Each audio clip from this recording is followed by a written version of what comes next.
and we've been thinking about Proverbs. But what I would like to do for a few weeks, see how it goes, but I'd like to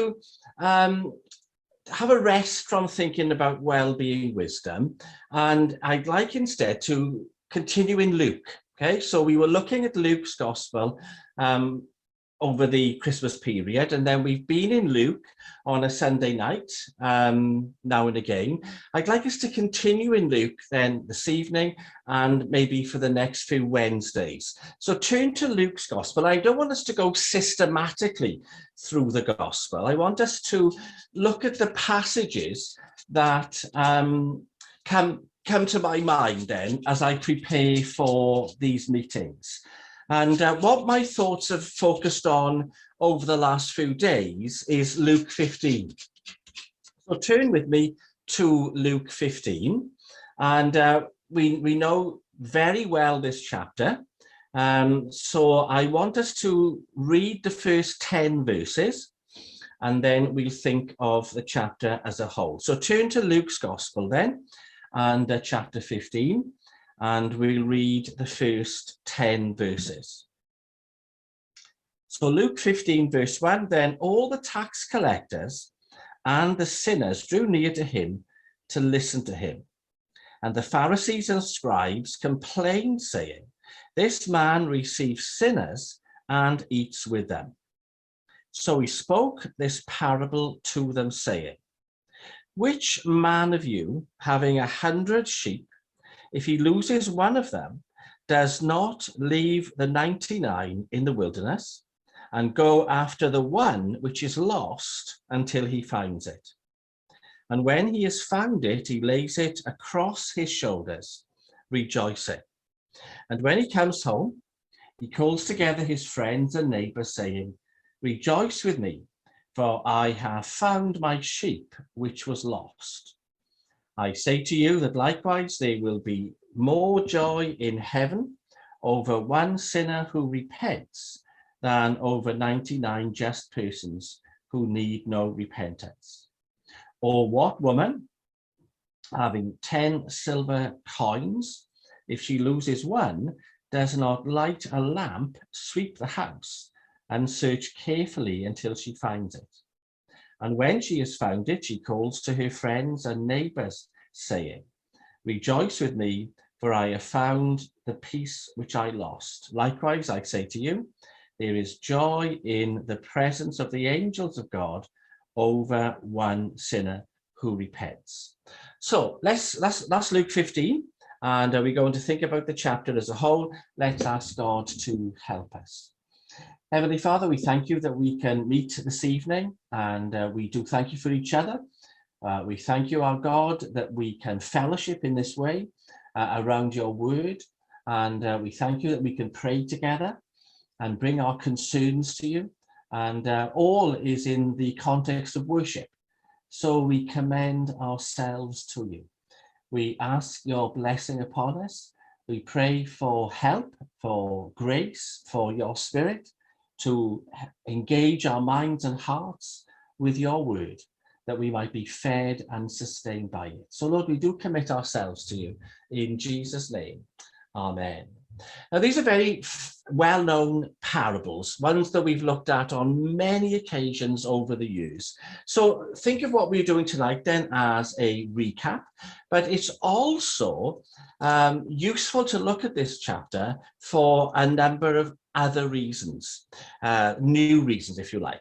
So let's put chapter 15 in the context, and what we have is the journey of Jesus from the northern areas down into Jerusalem.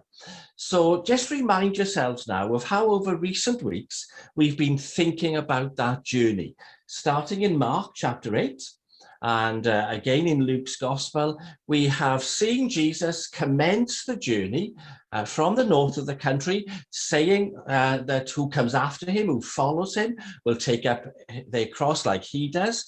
So there's the setting then. This parable is taught whilst Jesus takes that journey to Jerusalem. So that's the background to what Jesus has to say here in this chapter. And Luke gives us 2 or 3 verses to put his teaching into a context. And so the context is one of criticism. There's a criticism made of Christ for the company that he keeps.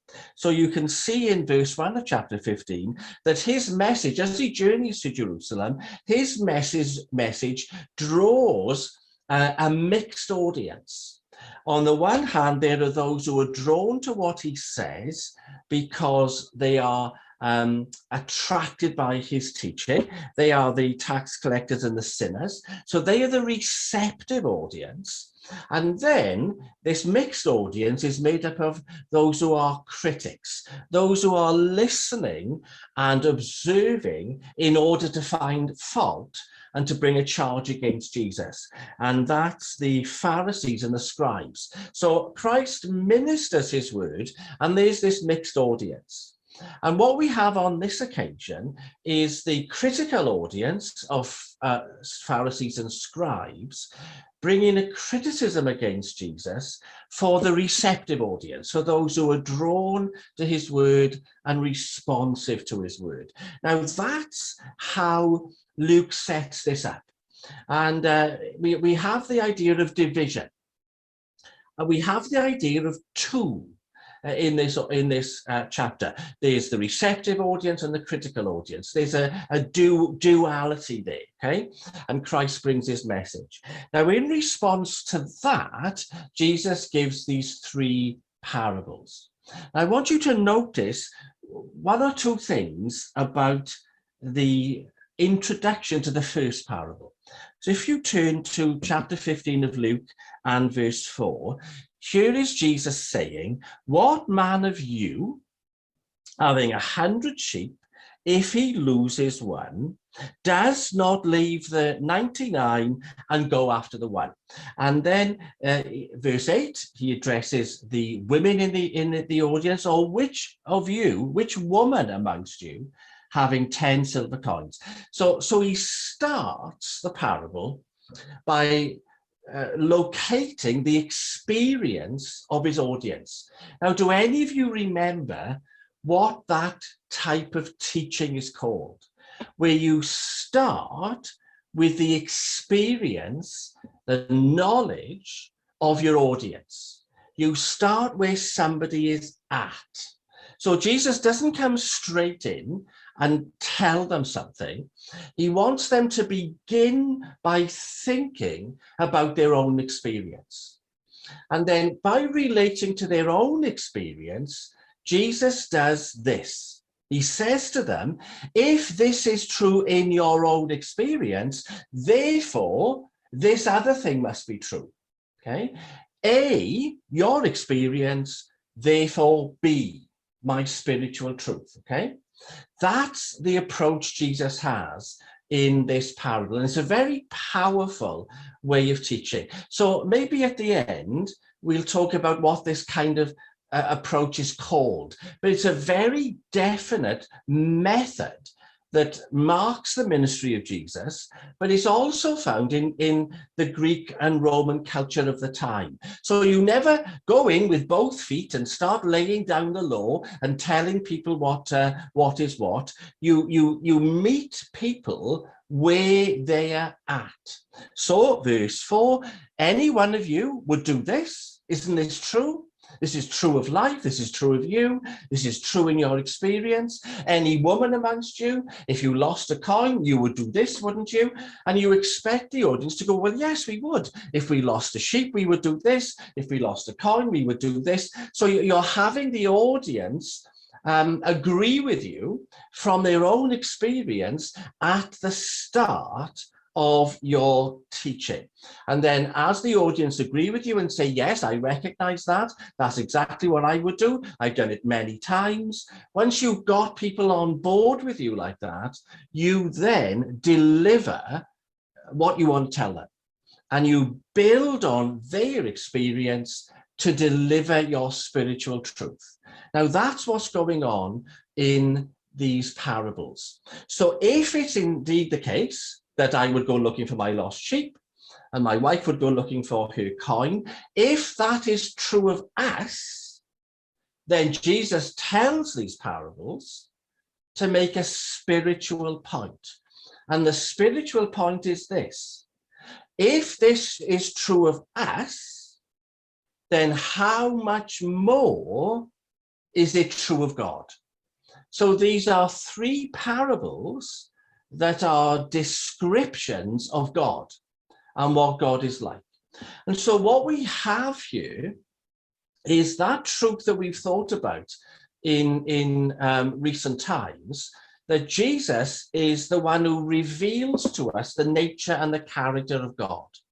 So when you look at Jesus, you see what God looks like. And so Jesus giving us this parable, he telling us this parable is revealing to us, showing us, he's putting words to our understanding of God, okay? So this isn't merely going from the lesser to the greater. If we as human beings do this and we are the lesser, then God who is greater does that. It's not so much that, it's a style of teaching where you build on people's experiences, okay? So we'll discuss what that is later on. So these are three parables that are revelations of the nature and the character of God. What is God like? So in the first one, God is like a man who loses a sheep, he leaves the 99 and he goes in search of the lost sheep. That is what God is like.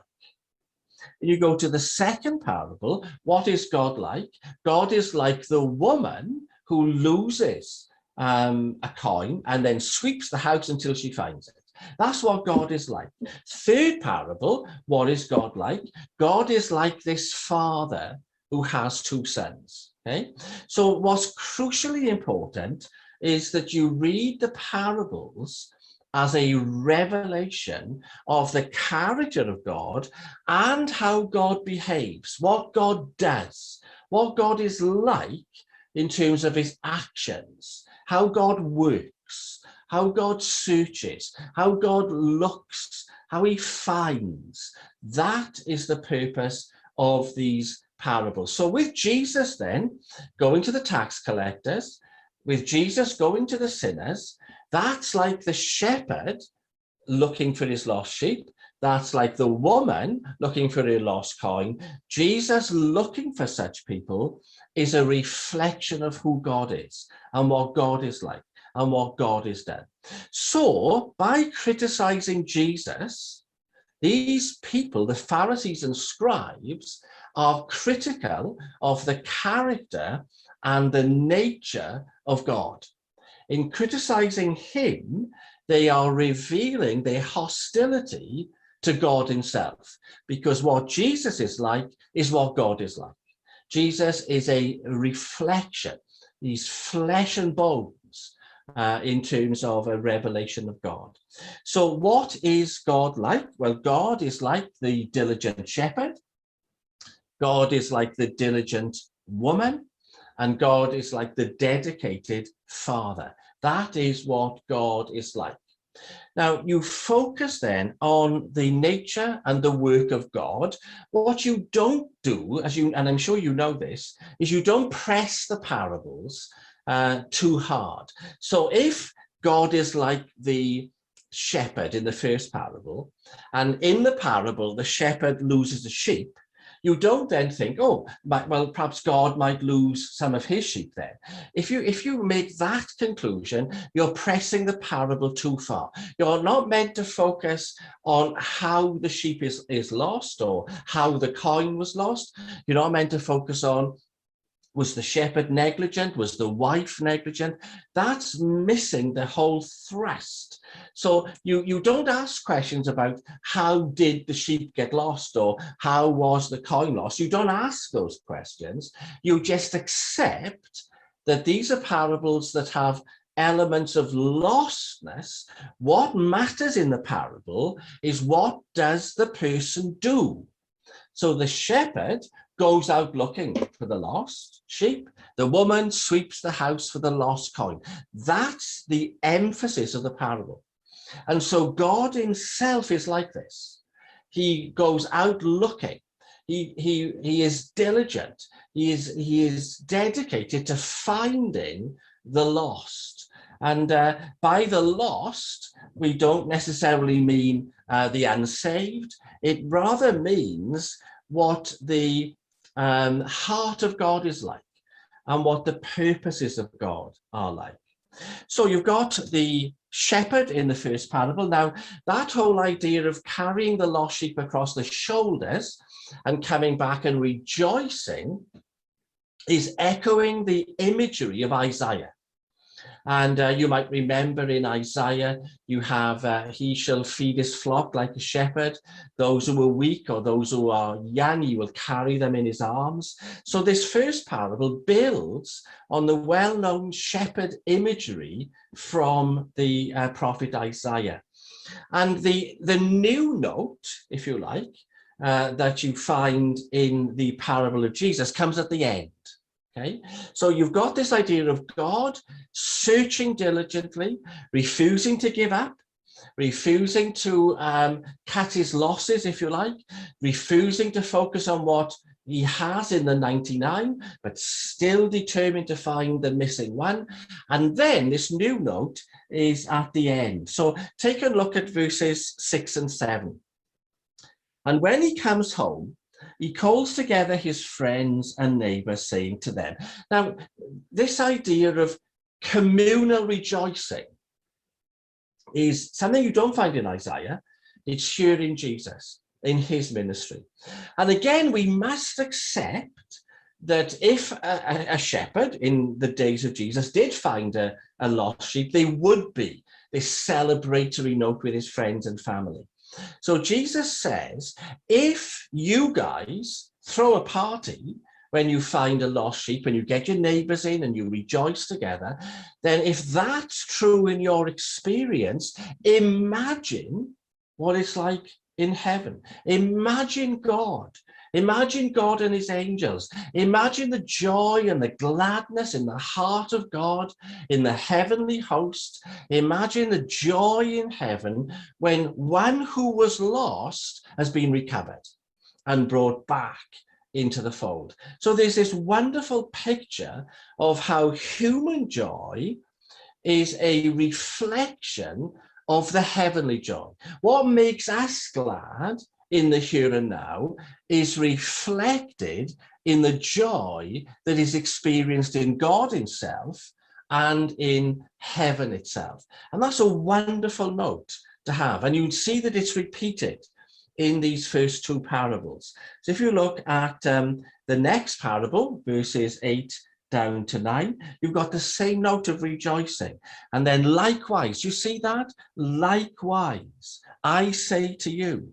Likewise, verse 10, I say to you, there is joy in the presence of the angels of God over one sinner who repents. So we are having this whole idea here of what is it like in human experience? What do we do in certain circumstances? What makes us happy?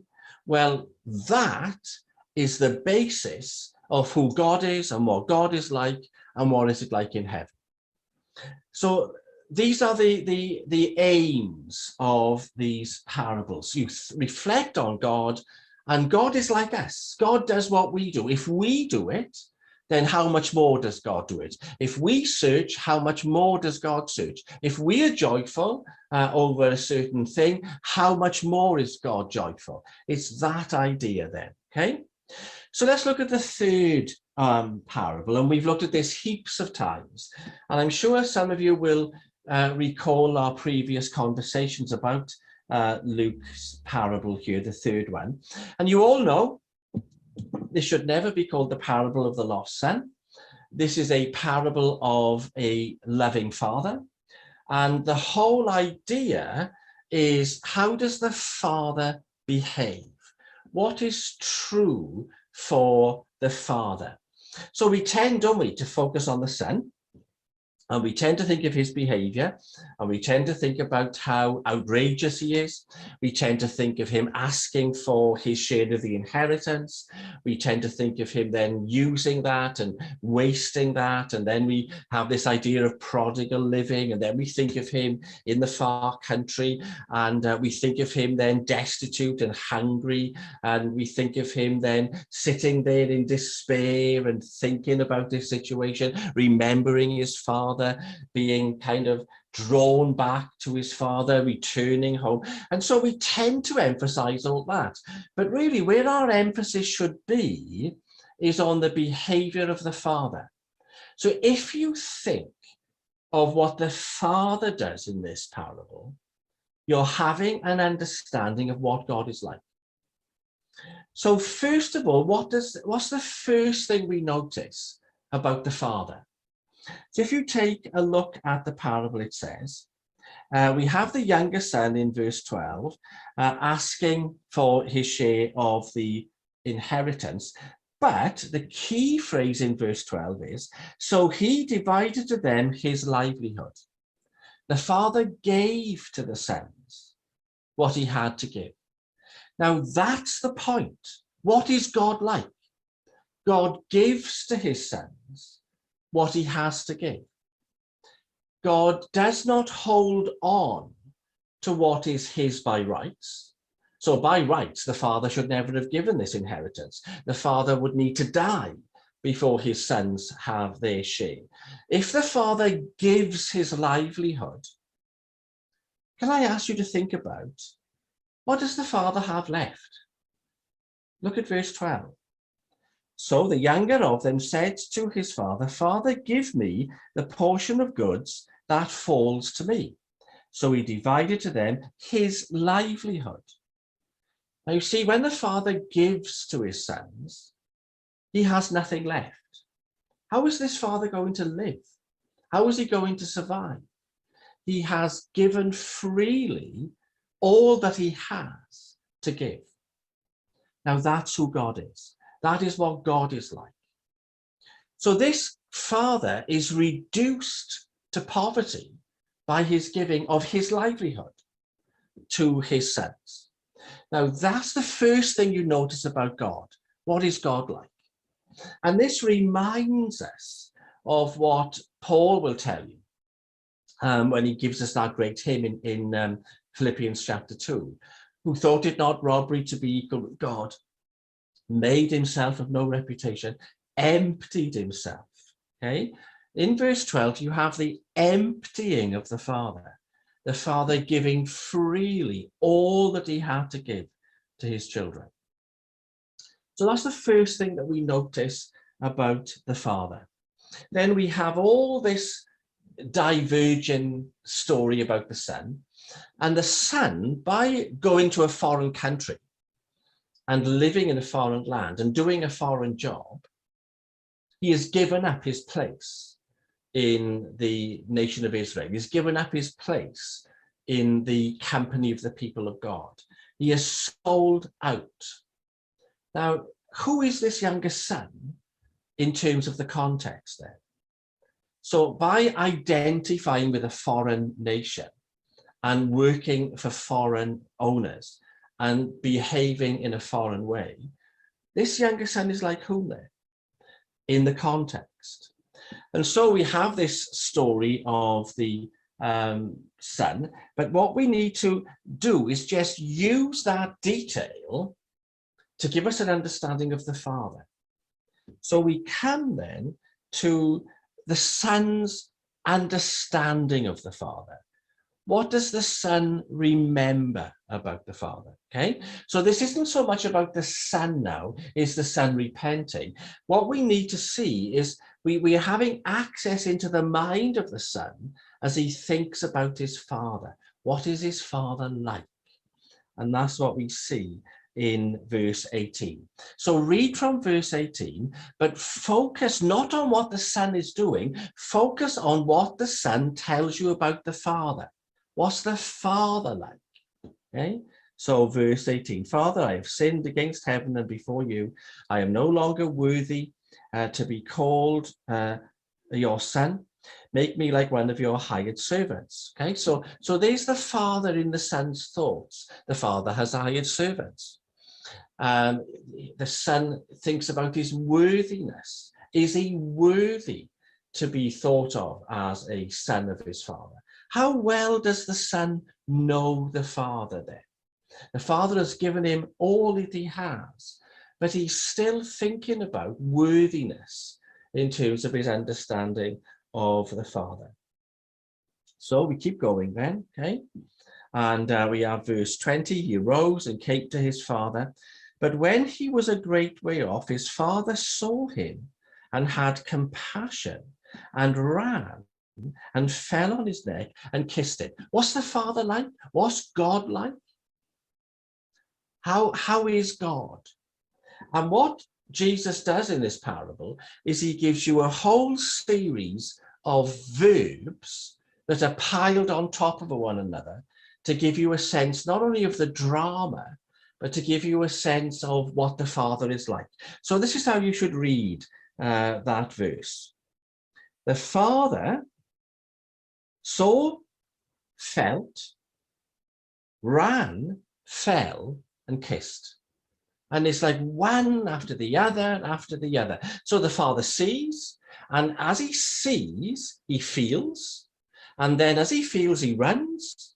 And then he falls at the feet of his child and he kisses him. Now, that image of a father is one that, for many of the audience of Jesus, they would not recognize in their experience. Because which father would ever behave like that? Which father would ever run towards his son? Which father would ever fall to the ground before his son? And which father would prostrate himself in that way? The son had been thinking about falling down before his father, and here, in the actual events of the parable, the father falls down before the son. Now, which father would behave like that? Especially when I've taken everything that he has and I've wasted it all. Which father would behave like that? Well, the answer is God. God behaves like that. That's who God is as a father. That's what God is like as a father. And so do you remember what I said at the start? Jesus begins this parable and says, which of you, in your experience, what are you like? What would you do? Well, we would do this, wouldn't we? Well, if we do that, imagine God then. At this point, he's saying to us, would we all behave like that? Would you be like that towards your son? Well, you wouldn't, would you? But God was. God would. And that's the difference, okay? So this is what the Father is like, behaving in this way. Now, remember that in Hebrew culture, the father was a figure of dignity and respect. You would never see a father hitching up his robes, pelting down the street and grabbing a dirty son. You'd never see it. But here is God. This is what God is like, okay? And then you've got the words of the Father in verse 22. The Father said to his servants, bring out the best robe and put it on him, put a ring on his hand and sandals on his feet. Now, you know, don't you, the dialogue is most important in Scripture. The words that are spoken carry the greatest weight. So the Father speaking like this, what does that tell you about God? And what you need to see here is the idea of God clothing his son. You need to see the idea of God decorating his son, honoring his son, and you see the idea of the fatted calf, God spilling blood on behalf of his son. You have the idea in verse 23 of sacrifice, an animal being killed and then eaten. So you have all that symbolism of sacrificial animal. The Father provides a sacrifice and a robe which covers the dirtiness of the Son. Now here is God. What's God like? He covers our dirtiness. He bejewels us. He sacrifices for us. He sheds blood on our account to cover our sins. This is who God is. This is what God is like. Welcoming, loving, embracing, covering, sacrificing for his son. Okay, so this is what God is like. And then you have the second part of the parable of the loving father, which is to do with the older son. And you have to keep in mind the same idea. We are introduced to the older son again so that we focus on what the father is like. So the older son comes along with his objections. The older son comes along with his resentments. The older son comes along with his faithfulness. The older son comes along with his obedience. The older son comes along with his jealousy, with his bitterness. The older son, we're all familiar with him coming along and saying, well, you've never thrown me a party, you've never given me a robe, you've never killed a fatted calf for me, and I've never run away and wasted all your money. He comes along, the older son, with his dutifulness. He comes along with his good behavior. He comes along with his merits. He comes along with all his slavish mentality. And he says, well, I've always been good, and you've never done this for me. Now, as you bear that in mind, and the son, don't forget now, the older son is angry, and he's resentful, and he's a bit embarrassed by the father.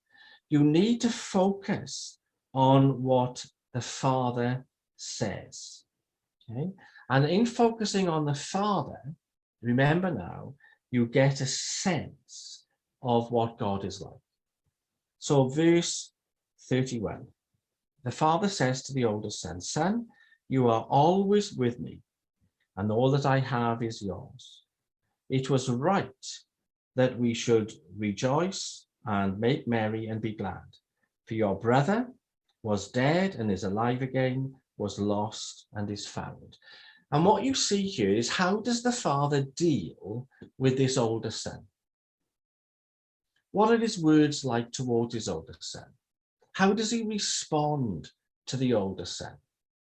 So the older son, with his anger and his dutifulness and his behavior, all that negativity and anger and resentment, how does the father behave towards him?